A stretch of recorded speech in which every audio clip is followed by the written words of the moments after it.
So before I go ahead, I would like to start by offering my homage to Dr. Chandramohan. I've attended his classes when I was an undergraduate. When he was a postgraduate, he used to take classes.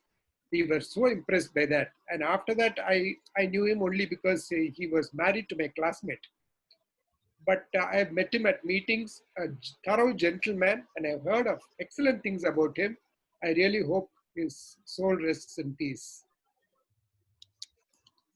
So I'll go on to this talk. Now the agenda for today is very simple.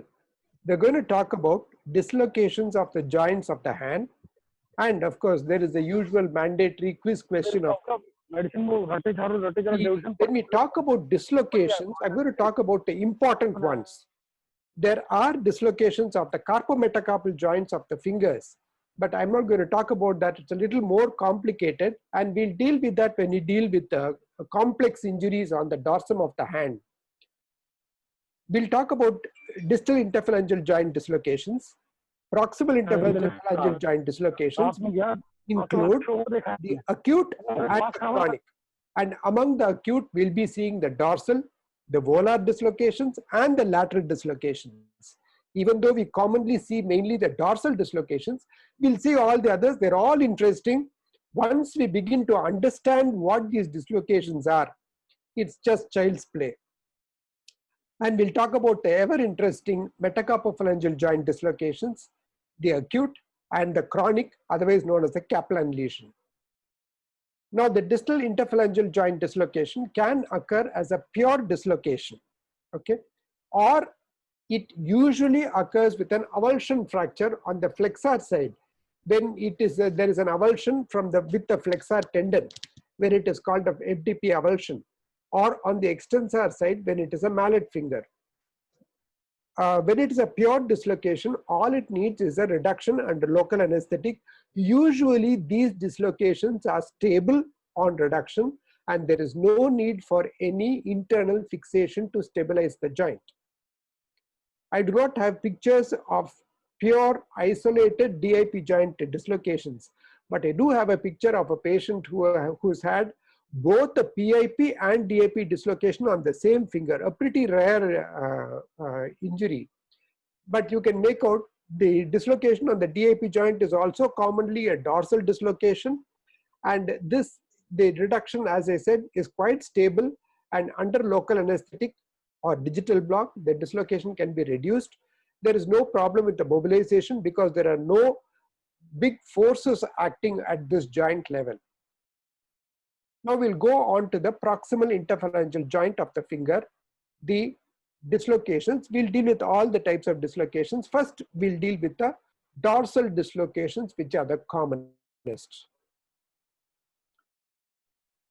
Now, anatomy before we go into the management of the dislocation. The management of the dislocation actually is quite simple. You just have to reduce it. It mostly, in 90% of the patients, it will reduce on its own once you give a local anesthetic. But it is the factors that go into that healing, the factors that go into getting a full range of movement that are so important. And the basis of all those factors is the anatomy, lies in the anatomy, as in most of the surgery in the hand. Here, in the dorsal dislocation, the volar plate is always detached. Without the volar plate getting detached, you cannot have a dorsal dislocation. Usually, it's a proximal avulsion, that is from the middle phalanx. So there is a chance that it gets entrapped. The middle phalanx dislocates dorsally. It takes it along with it, the volar plate. If the volar plate is still attached and goes posteriorly, it cannot come back because the volar plate is preventing it. Usually it doesn't happen, but there is a chance. If there is a distal avulsion of the volar plate, makes entrapment unlikely, more unlikely. We'll just understand what is this attachment. Now look at this, a small video to show how the formation is. Now this is the middle phalanx, this is the proximal phalanx, and you have got, now this is the, you have got the volar plate in front of the proximal interphalangeal joint of the finger. Now this is a thick fibrocartilaginous structure, and the collateral ligaments on both sides. And the attachment to the middle phalanx is quite thin. They are called the crura of the volar plate. When there is a force acting posteriorly on the PIP joint, what happens is, so this is the proximal phalanx, that is the middle phalanx. That is the attach. Now the rupture can occur either here or here. So usually it occurs at the middle phalanx because this is much thinner. So the volar plate is carried by the middle phalanx. But the distance of it is quite thick and it does not usually get in between the joint. It usually stays in front of the joint. I'll show you a picture to show that. So it stays in front, but the collateral ligaments are still attached on one side, so the stability will be maintained. So we understand, if you understand this volar plate, sometimes the rupture of the volar plate, mostly it occurs on the middle phalangeal region. Sometimes it can occur here also, that is at the attachment at the middle phalanx. Then what happens, the volar plate stays over here and the PPX alone, the middle phalanx alone dislocates posteriorly. There it is much easier to bring it back. There is no problem. The only problem there may be the stability because the volar plate has to hold it back. So the volar plate maintains attachments to the proximal phalanx and lateral attachments to the accessory collateral ligament. We need to remember that the collateral ligament runs from bone to bone across the joint, whereas the accessory collateral ligament usually runs from one bone to the joint capsule or the volar plate, whichever is present. So here it is the accessory collateral ligaments that retain their attachments in the case of dislocation. So when you reduce it back, the joint remains stable most of the time. But in some conditions, the collateral ligaments also may be ruptured. We will see what we need to do in that situation. So before we go into the management, we need to understand the class. How do we classify the acute PIP dislocations on the dorsal aspect? We have got three types of dislocations, and then we have got a chronic PIP joint dorsal dislocations. Now this is the first type, where there is not much of injury to the ligament. There is no major problem with the ligament.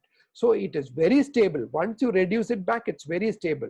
In type 2, there is a major injury to the collateral ligament. So only a little amount of collateral ligament is available. So when you reduce it back, there is a chance that it is sometimes unstable. And third type is when there is an avulsion fragment. This is also very common. We have already discussed it when we discussed about the fractures of the middle phalanx and the volar lip fractures of the middle phalanx and the ligamentous attachment to that fracture site and what to do and the Eaton classification of these injuries.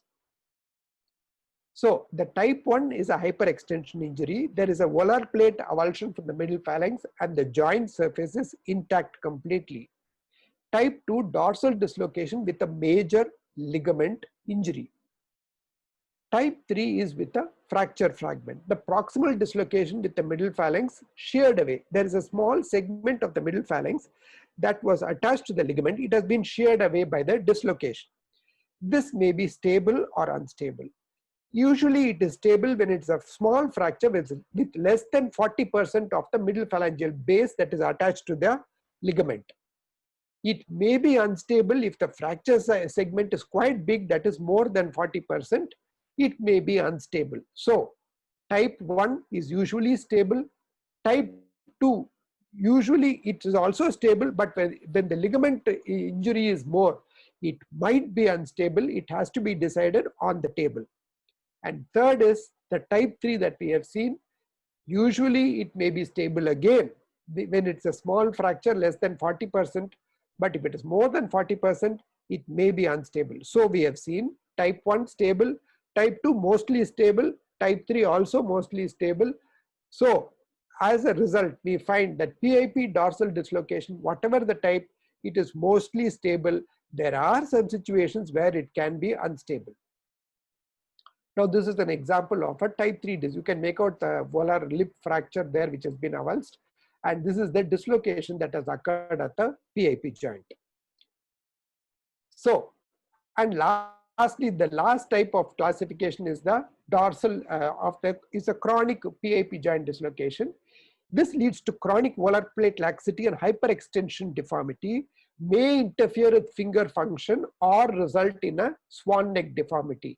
We'll see an example of this chronic PIP joint dislocation and what we need to do to get back function. Now, then you come across a PIP joint dislocation.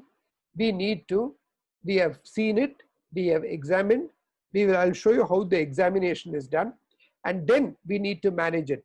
As I told you, the treatment per se of the PIP joint dislocation is quite simple.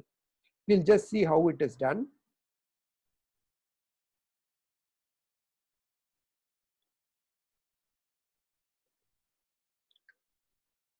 So now when you have a PIP joint, now look at this is the typical deformity that presents, and you can make out that there is a hyperextension deformity here. So this is a dorsal dislocation, right? So when this dorsal dislocation occurs over here, you will have acute flexion at the distal joint. Supposing the PIP joint, there's a dorsal dislocation, the distal interphalangeal joint, there will be an acute flexion. This is typical, and usually there will be a wound on the volar aspect, and you will find the head of the proximal phalanx which is buttonholing through. So that is the typical finding, and the patient will be able to, of course, the other fingers will not be involved, but in this particular finger which is involved, patient will not be able to extend the distal interphalangeal joint, will not be able to flex the proximal interphalangeal joint which has been involved. So once this assessment, this examination has been done, we need to give a digital block. Anesthesia must be given. You can always reduce it per se, but we need to give a painless reduction. So anesthesia needs to be given. The usual anesthetic technique given. Now you can make out very nicely the acute flexion at the distal interphalangeal joint, which is very typical. This laceration may be either transverse or oblique, whatever it is, there may be a small laceration. So that is where the head of the proximal phalanx buttonholes through. So now, having identified it, we usually give a digital block. We prefer to give a block at the distal palmar crease proximal to the finger involved. So here the block has been given, and after giving the block, you will make out that the tendon is right in front and the movements are very good, but still patient is not able to flex because of the dislocation. Now we'll stop there and just see how the dislocation was reduced. What we need to do is minimal traction and flexion. It is not even important to give traction. Now just hyperextend and flex it again. As a matter of fact, we used to, when we were working in the government hospital, we used to give a chance to the young surgeons, usually the trainees or house surgeons, to give a digital block. We tell them, when you give a digital block for a PIP joint dislocation, warn the patient not to flex the finger, because after the digital block, when the pain is gone, the patient will be able to reduce it on their own, and you will lose your chance of reducing the dislocation. So that is how easy it is to reduce the dislocation of the PIP joint. Now, having done the reduction, we need to debride the wound now. The cleaning must be done thoroughly because the joint was exposed. Once we reduce the dislocation, complete movements will be obtained. As a matter of fact, even the patient, even if sometimes it may be a closed dislocation, in that situation, patient will say it has reduced on its own because the patient can feel the click of the reduced joint.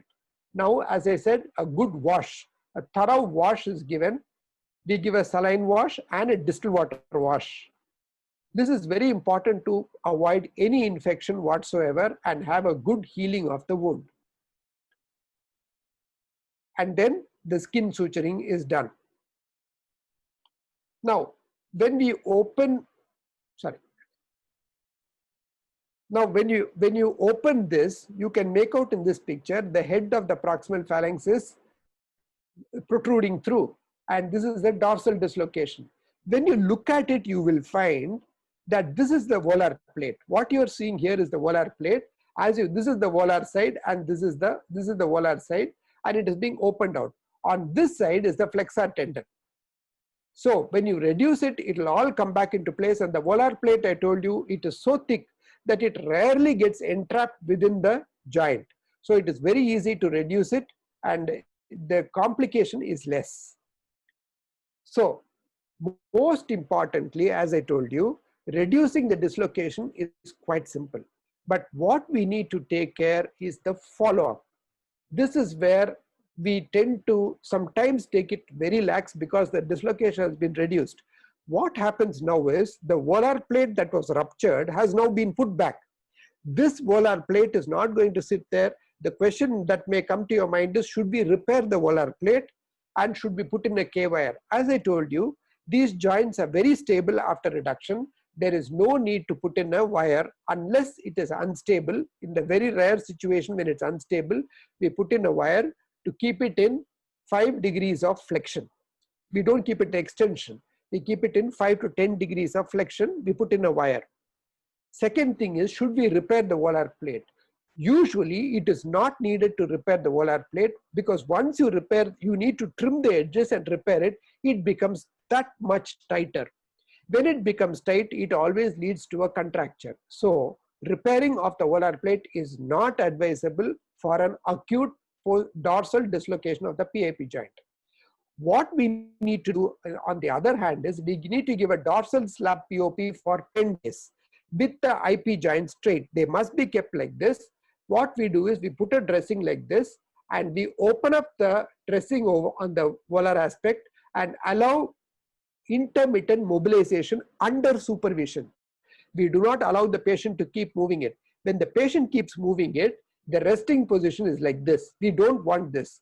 This will lead to contracture of the volar plate. The volar plate that was ruptured has been put back, and that when it starts healing with fibrosis, it will pull the PIP joint into flexion. Intermittent mobilization under supervision by either the surgeon or the therapist. After 10 days, you can discard the POP, but a straightening splint must be worn for 6 weeks whenever the patient is not mobilizing.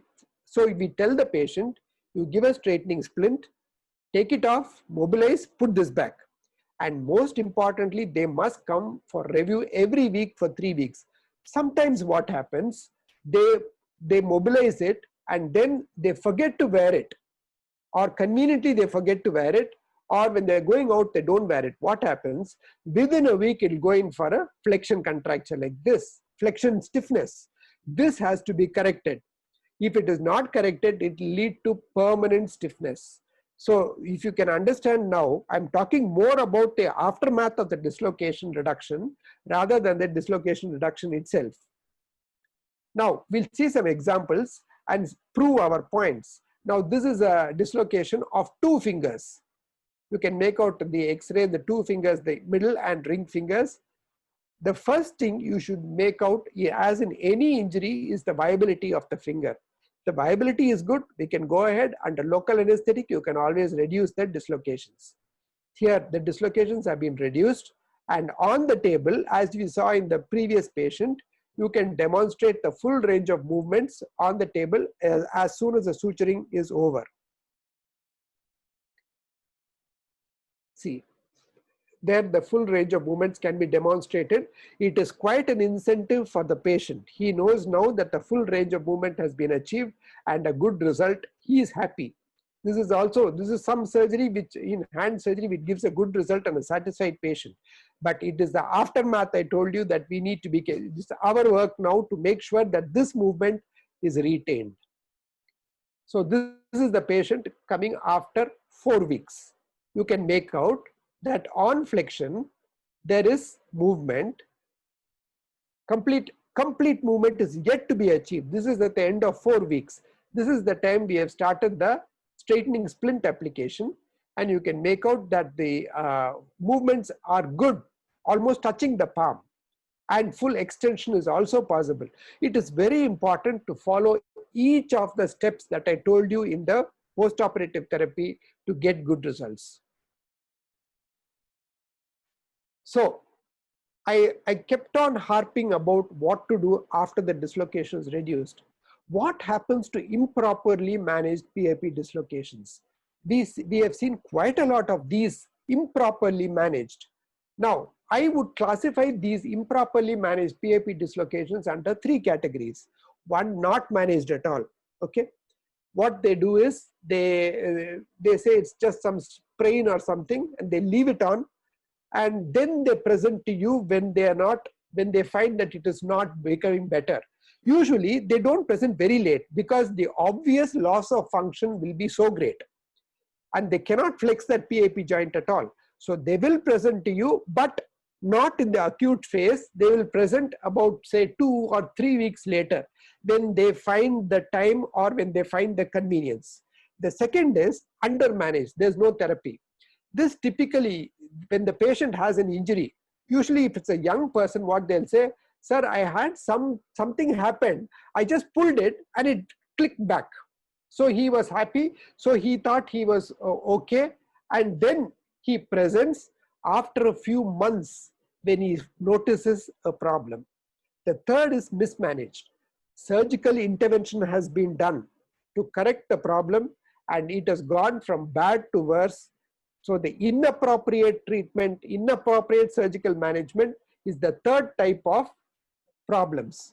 So we'll see examples of all these three problems. First is not managed at all. Now look at this patient. You can make out the deformity, the typical deformity, the hyperextension at the PIP joint, and the patient has presented typically, as I told you, at the end of 2 weeks. You can see the amount of edema there.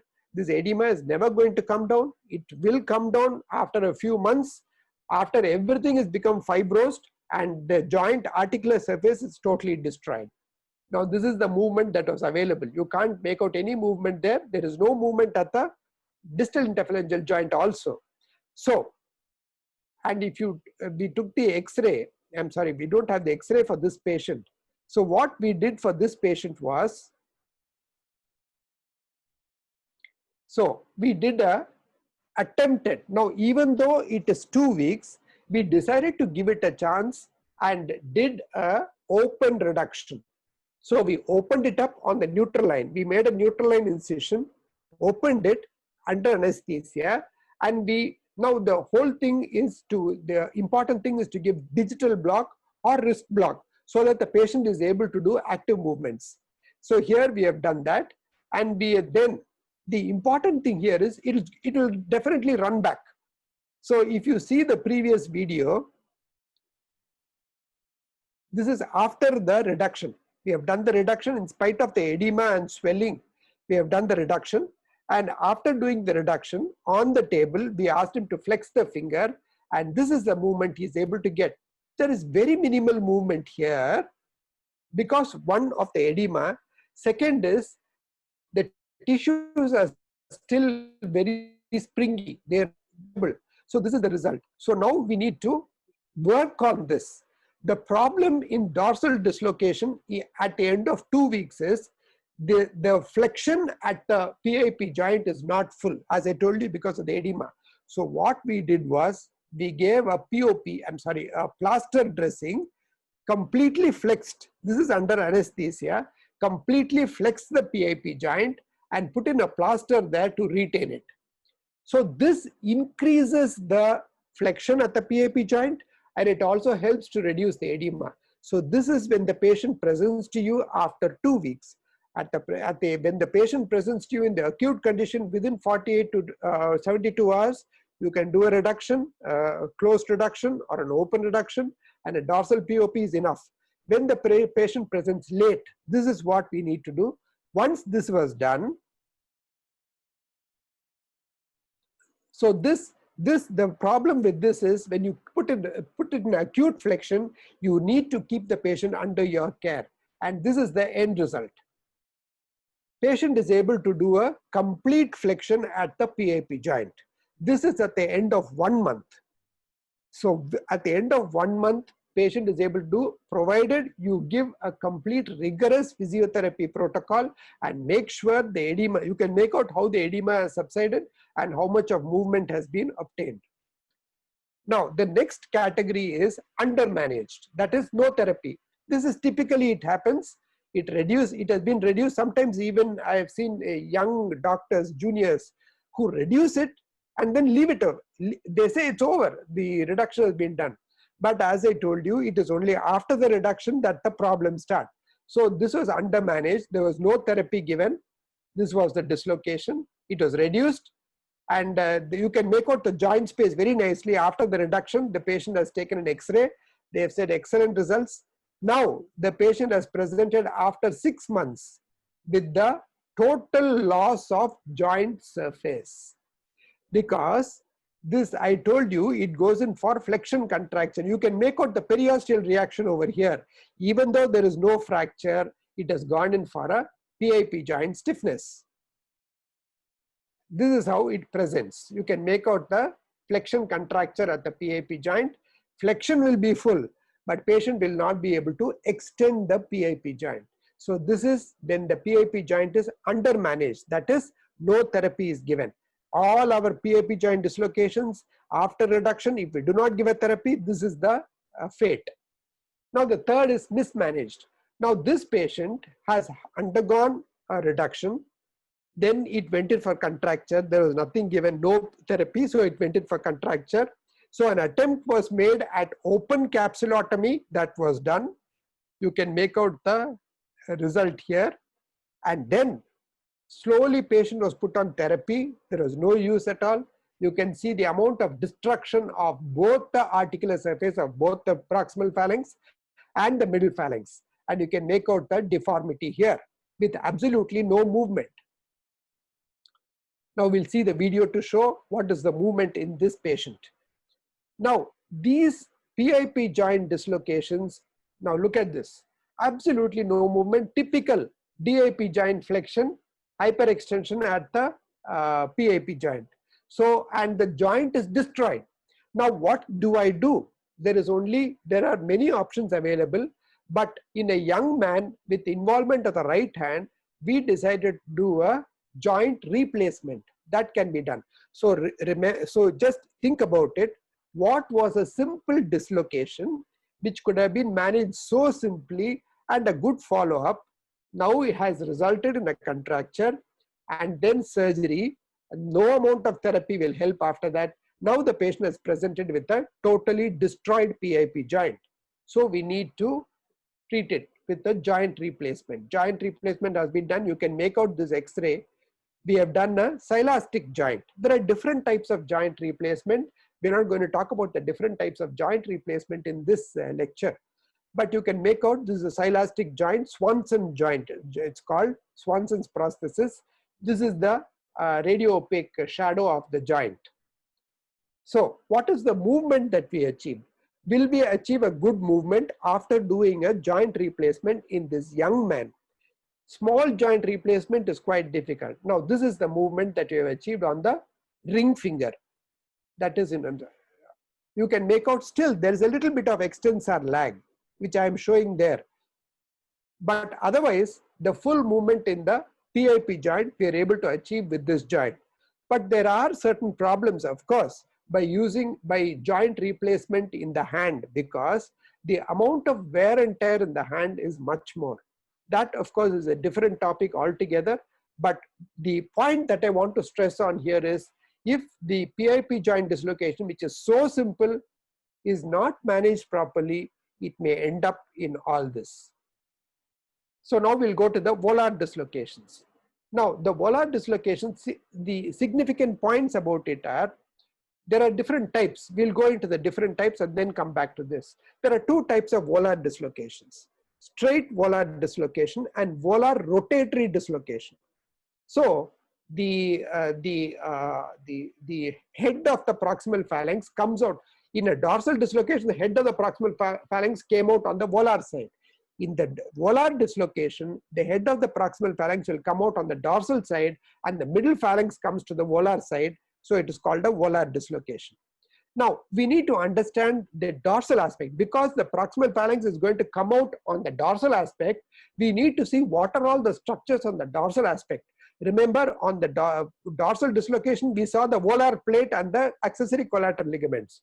Here, we need to see the central slip and the lateral bands. These are the two lateral bands and the transverse retinacular ligament. This is the central slip. This is the most important thing, which is getting inserted on the base of the middle phalanx. Supposing there is a force from the volar aspect to the dorsal aspect, the proximal phalanx can rupture this central slip at this level and come out. Okay, in that case, it is called a straight volar dislocation. In some situations, what happens, it makes a hole on the space between the central slip and the lateral band. Between the central slip and the lateral band, there is a potential space.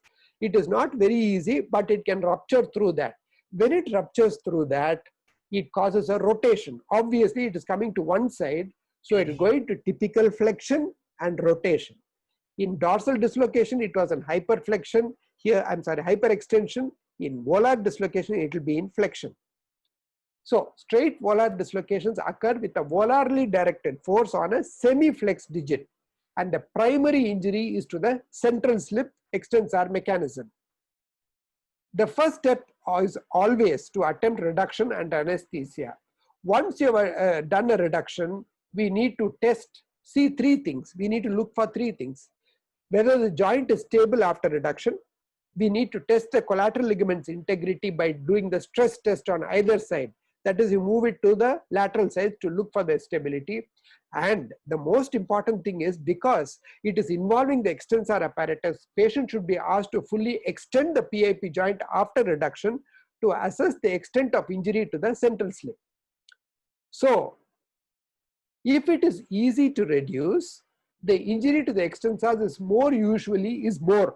If the central slip has been cut totally, it's very easy to reduce because there is no force that is preventing it. It's very easy to reduce, but the chance of instability is more and the chance of extensor not acting is more. If it is difficult to reduce, the injury to the extensor is less and the chance of instability is less. So you can have a good reduction if it is difficult to reduce. Now the next question is, we have talked about injury to the central slip. The question is, should we repair the central slip or not, and should we put a K-wire? There have been different theories, schools of thought. People who say that you recommended repair, or some people who said it's better functional outcome if you treat by closed reduction. But the basic thing to remember is, if there is a stable reduction and the patient is compliant for therapy, there is no need to repair. If it is unstable or the patient is not compliant, it is better to repair the central slip. Basically, this is what we need to remember. Then we come to the volar rotatory dislocation. They result from a volarly directed force on a semi-flexed interphalangeal joint with a concomitant varus or valgus stress. So the diagnosis, clinical finding, radiological findings need to be confirmed. Now this is a picture of now look at this.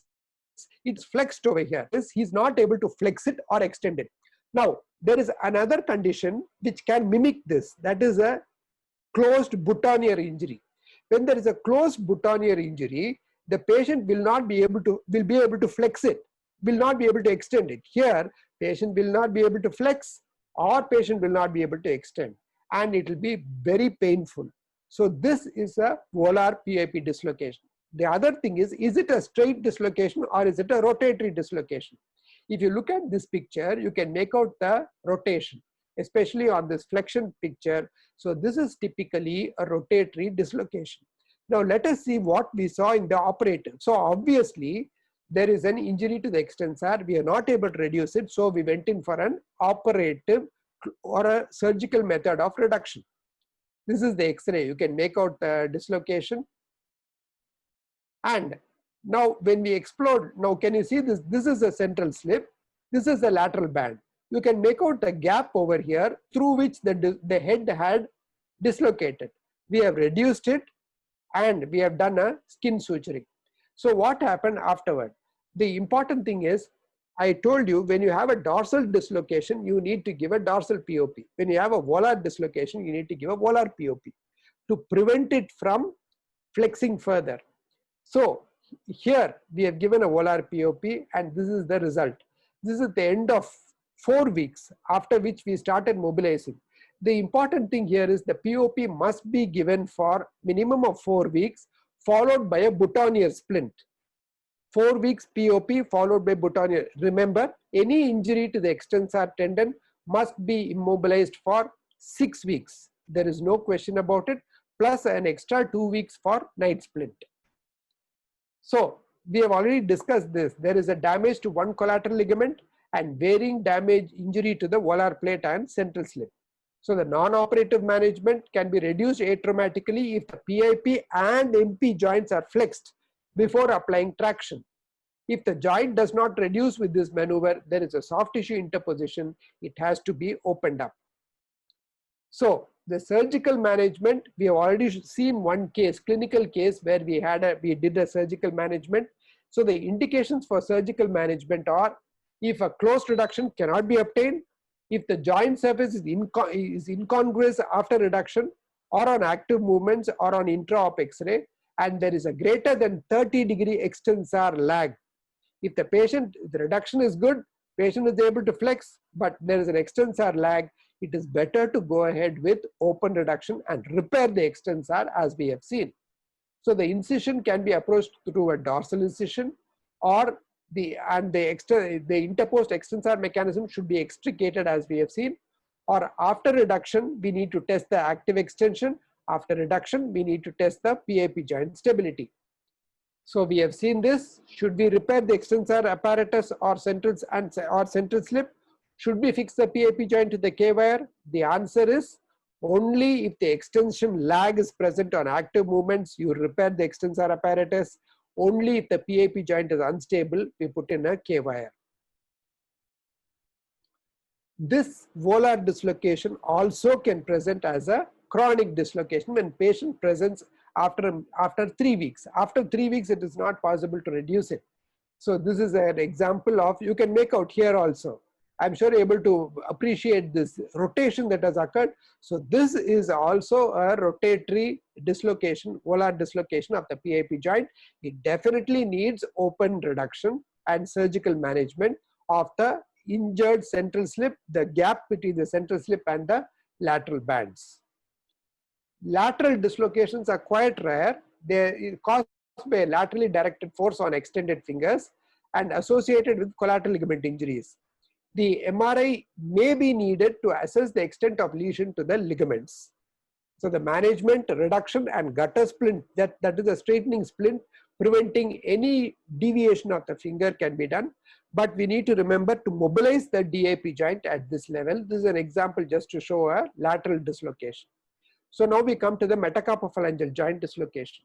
Now we need to understand, as we have seen in the PIP joint dislocation, where we understood the volar plate anatomy and the collateral ligament anatomy, the accessory collateral ligament anatomy, we need to understand the anatomy in the metacarpophalangeal joint. As far as the bones are concerned, the MCP joint is a condyloid joint. The proximal phalanx contains a shallow and concave surface, and the metacarpal head is cam-shaped. Now, what is cam-shaped? It is not a spherical shape like you have the joints in most of the joints in the body. It is cam-shaped. Now, this is the shape of the metacarpal head. It is not circular. It has got a little projection on the volar aspect. We'll see that as we go on.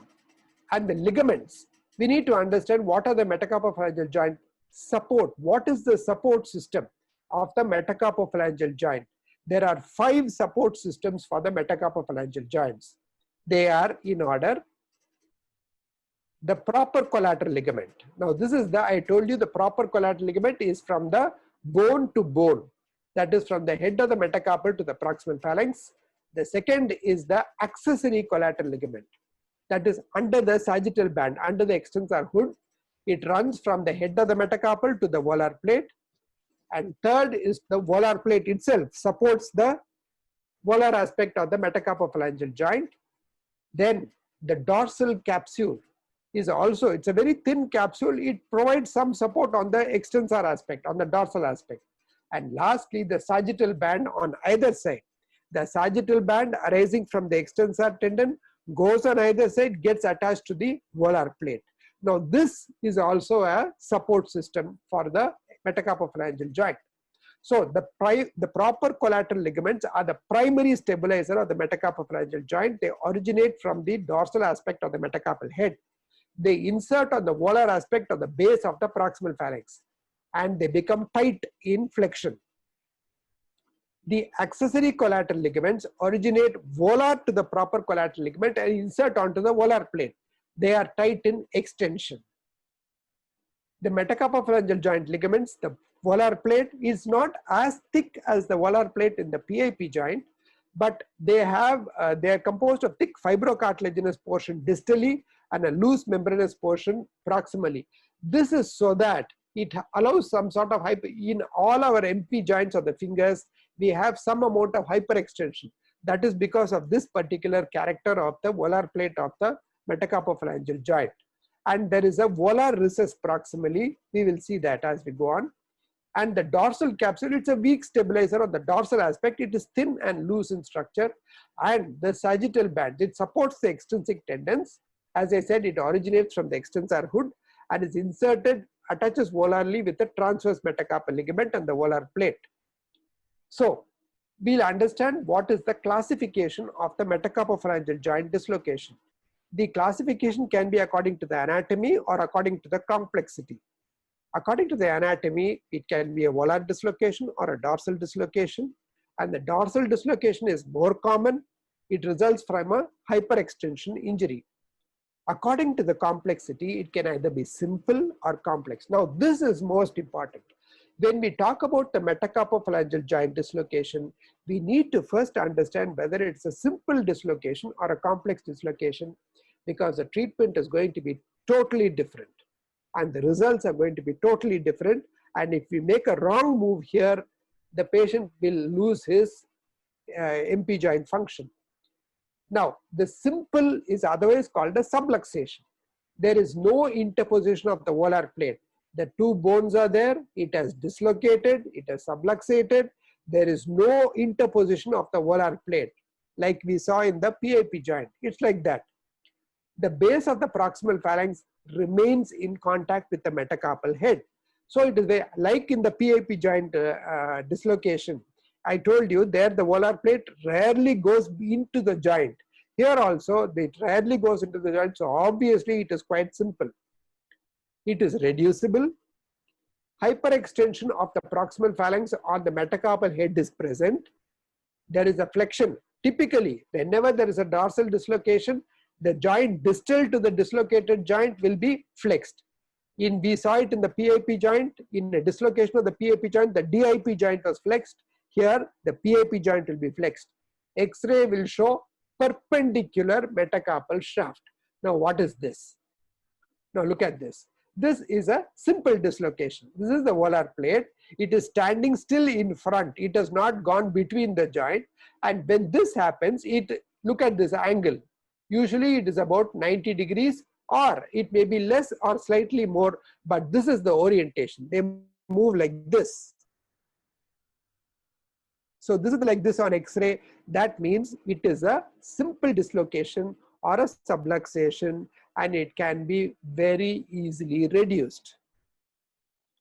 If it is complex, there is an interposition of the volar plate and or the sesamoid bones. The metacarpal head becomes trapped. Then it may lead on to the Kaplan lesion. Very simple. We'll discuss that later. So when it is complex, it is irreducible. There is a bayonet positioning of the proximal. We have discussed this bayonet position. It is like this. They are almost parallel to each other. And skin dimpling in the proximal palmar crease. And X-ray shows the proximal phalanx is parallel to the metacarpal shaft. Remember, in simple dislocation, the proximal phalanx was at right angles. It was perpendicular. Here, it will be parallel to the metacarpal shaft. We'll see examples. So this is now look at this position of the proximal phalanx. This is the metacarpal. This is the volar plate. Now the volar plate has run inside this. So imagine, will it be possible to reduce it? Definitely not. You have to go in, open this volar plate, divide it over here, only then you'll be able to reduce it. So this is a complex dislocation. The proximal phalanx is parallel to the metacarpal shaft. So just to understand it further, this is the cam effect of the metacarpal head. And this is the dislocation that has occurred.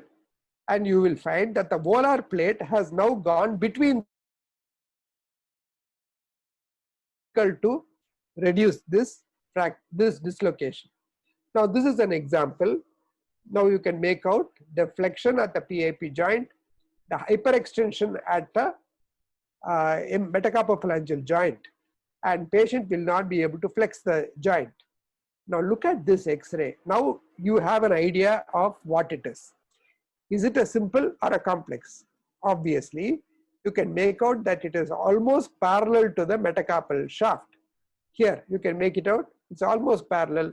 So, it is a complex dislocation.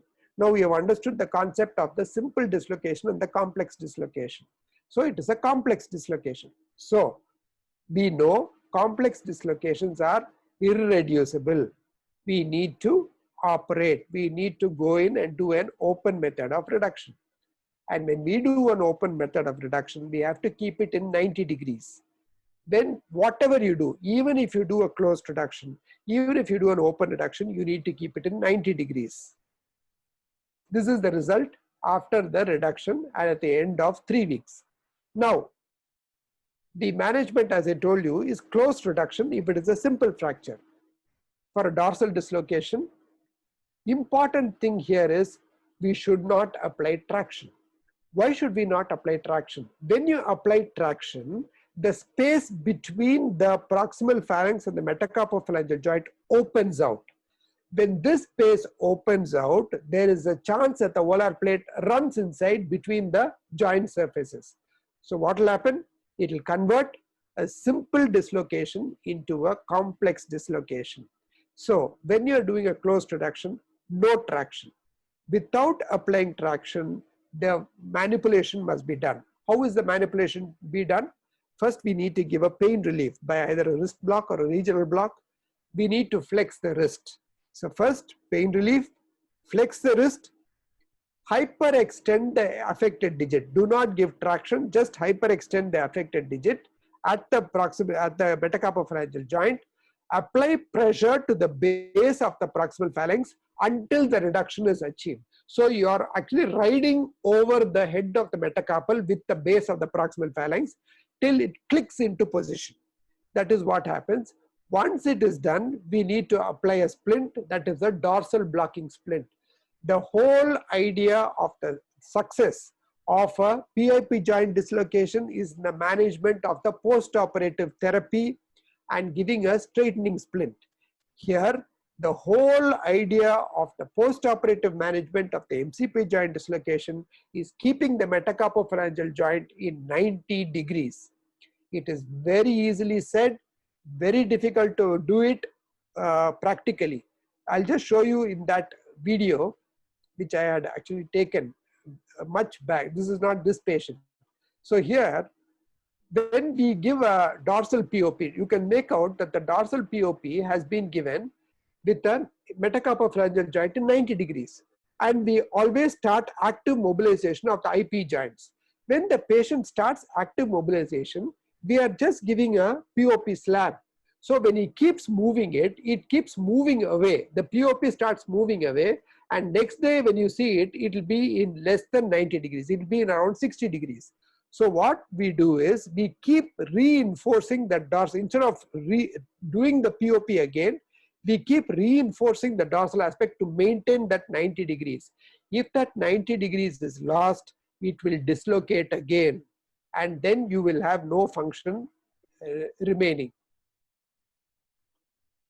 So we have seen how the closed method is done. If it is a volar dislocation, reduction technique is applied. This is a very rare presentation. Very rare. The volar dislocation is noted mainly in the thumb MCP joint, but on the fingers it is quite rare.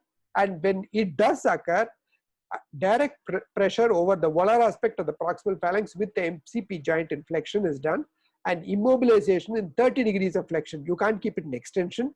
Keep it in 30 degrees of flexion for 2 weeks, then active range of movements. If you have to do open reduction, I told you, when it is a complex dislocation, you need to do an open reduction.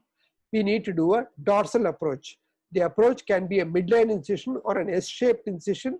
The soft tissue can be split, and the advantages are there is no injury to the neurovascular bundle. It is easier to address. If there's any other fracture, associated fracture, it can be addressed. If it is a volar approach, there is also a volar approach for a dislocation reduction, which is irreducible. That is a complex dislocation. An oblique incision to avoid injury to the neurovascular bundle can be done. Soft tissue release. The example that I showed you, it was a volar approach. The volar approach, the only problem is the neurovascular bundles are there, and it may be a little difficult to access the volar plate because the volar plate has gone dorsal to the metacarpal head. So we need to hyperextend the proximal phalanx, the MCP joint, to access the volar plate, release it, and then reduce it. Now we come to the Kaplan lesion. Now it is a complex, irreducible dorsal dislocation. We have already seen this.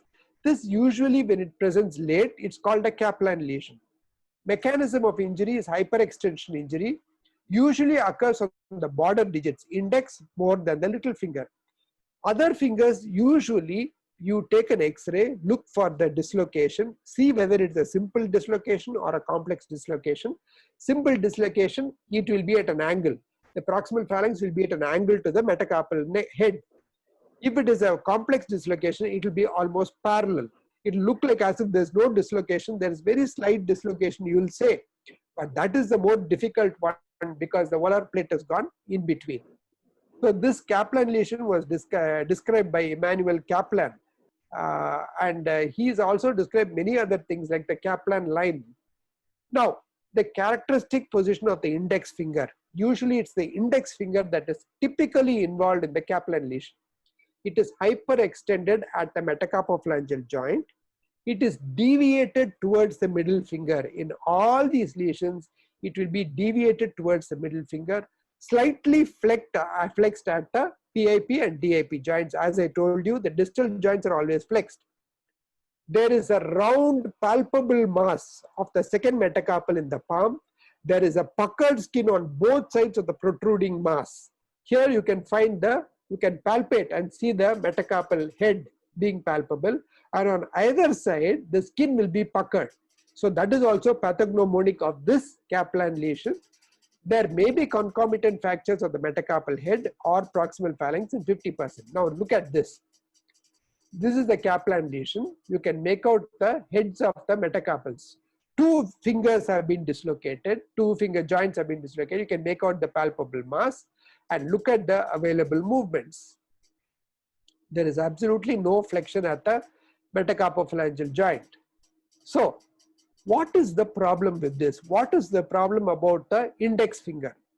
Why is it so prone for this irreducibility? Now, this is the movement that has been noted in that patient that we have seen. So now what we need to do is, obviously, it has to be operated. The X-ray features are, we have already seen a line, normally a line straight down from the shaft of the proximal phalanx should intersect the metacarpal head. Failure of the line to intersect indicates subluxation or dislocation. Now look at this. There is a slight deviation towards the middle finger, and this is the axis of the proximal phalanx. Normally, it should intersect the center of this, bisect it. Look at all these fingers. Here it's on one side. So it is a complex dislocation. So lateral view will show proximal phalanx lying parallel to the metacarpal shaft. The proximal shaft, if it is oriented perpendicular, it's a simple dislocation. And there will be a widened joint space. And sometimes you may be able to see an occipite sesamoid in the joint space. So what makes it irreducible? It is explained by the Kaplan's noose theory. That is, the volar plate is entrapped between four structures. What is this? What are these four structures? Now just look at this picture here. We'll try to explain. Now this is the head of the metacarpal. It is caught in a noose over here. So what is that noose? First is on the radial side, the lumbrical muscle is there. It has gone posteriorly and it is holding it there. On the ulnar side, it is a flexor tendon and the pretendinous fibers. We have got the pretendinous fascia that also runs. That is what causes the puckering on either side of the metacarpal head. So on the radial side, you have got the lumbrical muscle. On the ulnar side, you have got the flexor tendon. It always goes on the ulnar side. Then dorsally and distally, that is, it's distal and more on the posterior aspect, you have got a natatory ligament. And on the volar side, you have got the superficial transverse metacarpal ligament. Now, all these four structures prevent a closed reduction from occurring. So, obviously, you have to operate. So, what do we do? So, the main culprit here is the volar plate. It is the division of the problem is the volar plate has run between the two surfaces of the joint. That is why it is irreducible. So, flexor tendons, lumbrical, superficial transverse metacarpal ligament, natatory ligaments, they say do not contribute much to the irreducibility. It is the volar plate that is staying inside. And the radial neurovascular bundle is either radial or superficial to the metacarpal head. So we need to be very careful when you make the skin incision, especially the volar approach. Now look at this. The same patient that I showed you, this is the head of the metacarpal.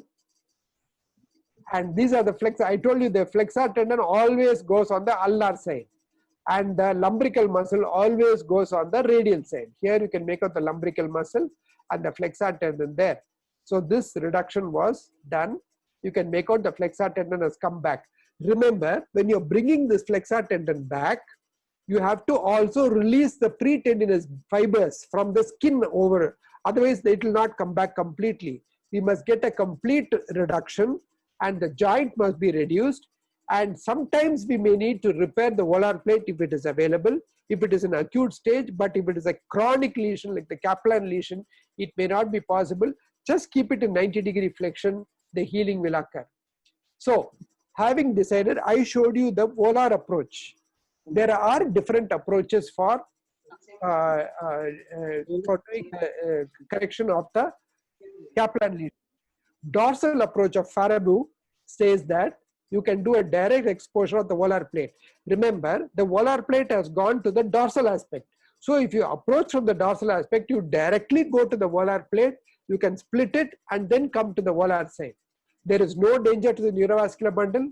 And if there is any fracture, usually it's on the dorsal side, fixation of the fracture can be done if there. So if you have a dislocation with the fracture chip, it is always better to go through the dorsal approach. So this is the dorsal approach where you can see the volar plate right over there when you make the incision and split the extensor tendon. The dorsal percutaneous approach, this is more of an experimental stage. It is not usually done where you just make a very small incision, you put in just a 11 blade and try to release the volar plate by walking over the dorsal aspect of the metacarpal head. This we will not discuss as it is not very much used. The third is the Kaplan's volar approach. Now this is a very interesting approach because it consists of 3 incisions. The first incision exposes the area of dislocation. Usually we make it on the distal palmar crease over the index finger, proximal to the index finger, because the index finger is usually commonly involved. The second incision, once you have made the exposure, you have seen the structures, the second incision is made above the metacarpal head. It divides the volar plate and the natatory ligament. This is not transverse, it is made in the vertical direction to split the volar plate so that it can come out. The third incision is made below the metacarpal head, divides the deep transverse metacarpal ligament. It's a superficial transverse metacarpal ligament, so that the entire noose, the box mechanism that we were talking about, is totally released and you're able to get a complete reduction. The next is the lateral approach, but it's very dangerous because it may endanger the neurovascular bundle. Here, the visualization of both the volar and dorsal structures is possible, and the operative scar, there is a reduced risk of tendon adhesions and scar retractions because On the volar approach, we are mobilizing the flexor tendon. On the dorsal approach, we are incising the extensor tendon. So the lateral approach is theoretically better, but it is difficult and it's more dangerous because there is a chance of injury to the neurovascular bundles. Of course, the fifth is the combined volar and dorsal approach. It may be necessary for late presentation. We have found it sometimes when it's very difficult to reduce it only through the volar approach. We also use the dorsal approach, but remember the dorsal approach is ideal for dislocations along with some chip fractures which need fixation. So that was about the dislocations of the PIP joint and the metacarpophalangeal joint, commonly encountered problems, but there are so much to it. Most important thing is, as far as the PIP joint dislocation is concerned, the method of reduction of the dislocation is quite simple for a dorsal dislocation. For a volar dislocation, it is a little more complicated because it involves the extensor tendon. Whatever it is, after PIP joint dislocation reduction, the post-operative follow-up or the post-reduction follow-up is very important to ensure a good result. As far as the metacarpophalangeal joint dislocation is concerned, the dorsal dislocation is the commoner dislocation that occurs, and this dislocation needs to be, you need to see whether it's a simple dislocation or a complex dislocation. And simple dislocation, the proximal phalanx is at an angle or a perpendicular to the metacarpal, whereas in a complex dislocation, it's almost parallel to the metacarpal. So this is what we need to understand. And if it is a simple dislocation, a closed reduction is very good. Never apply traction for a closed reduction. If it is a complex dislocation, it needs open reduction. Open reduction either by the volar approach or the dorsal approach are usually done. And you must understand the box mechanism or the noose mechanism that is present, caused by the lumbrical on the radial side, flexor tendon on the ulnar side, the superficial transverse metacarpal ligament on the volar side or proximally, and distally you have got the natatory fibers and the ligaments there that prevent the volar plate that has gone between the joint surfaces, that is the proximal phalanx and the metacarpal head. I hope that was clear and you've got a better insight into the management of the dislocations of the PIP and DIP joints. Now we'll go to the, anybody who's prepared to answer, please go ahead. The term relaxed skin tension lines, we use this quite often. Who has coined this term? Borges. Good, excellent. Balaji, good. So I wanted to. Now we always say Langer's line. Actually, I was if nobody had answered, I would have given the choice. Now, what did Langer describe?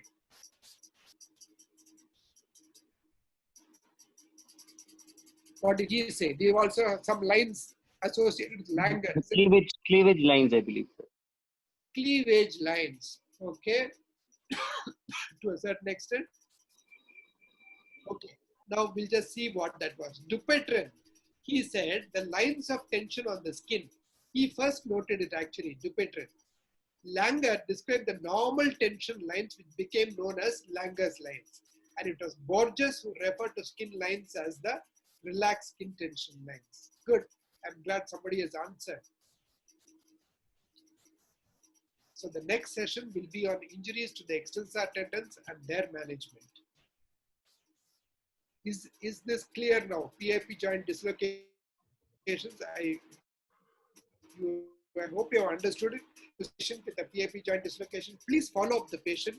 You'll get excellent results. Patients are usually very happy because you have reduced the dislocation. But we are not happy because our work starts from there. As usual, a plastic surgeon's work or a hand surgeon's work starts from the point the surgery is done. Not like it's not like you do the surgery and leave it. You have to follow it up.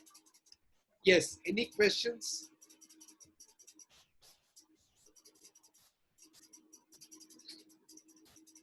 A simple topic that we have covered today.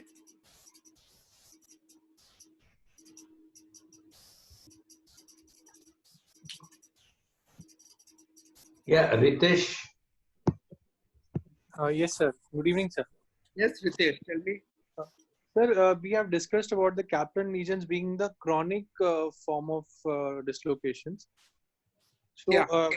And in the acute dislocation, sir, do Acute we have? dislocation also it's irreducible, but it is not as bad as this. Okay, when you do in an acute setting, if you have a complex dislocation, it needs only open reduction. I told you. When you do an open reduction for an acute setting, it is much easier to bring. When you split the volar plate, you are able to bring it. You are able to reduce the dislocation. But in a Kaplan lesion, what happens is fibrosis is added. The only difference between the acute setting and the Kaplan lesion is the fibrosis and the typical puckering that occurs. No? So when in an acute complex dislocation, when you open it and you split the volar plate, it will immediately spring back. But in a Kaplan lesion, it will not do that. You have to release all the fibrous tissue. Only then it will come back. Even when it comes back, it will not stay there. It will become very unstable.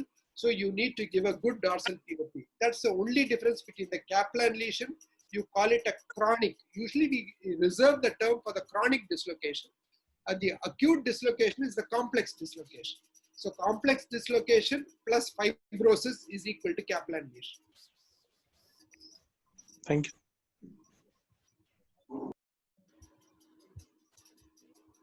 Okay, so we'll. Any more questions? So if there are no more questions, thanks again, sir, for another wonderful lecture. Thank you. So Thank you. well followed, and thank you again. We'll see you next week.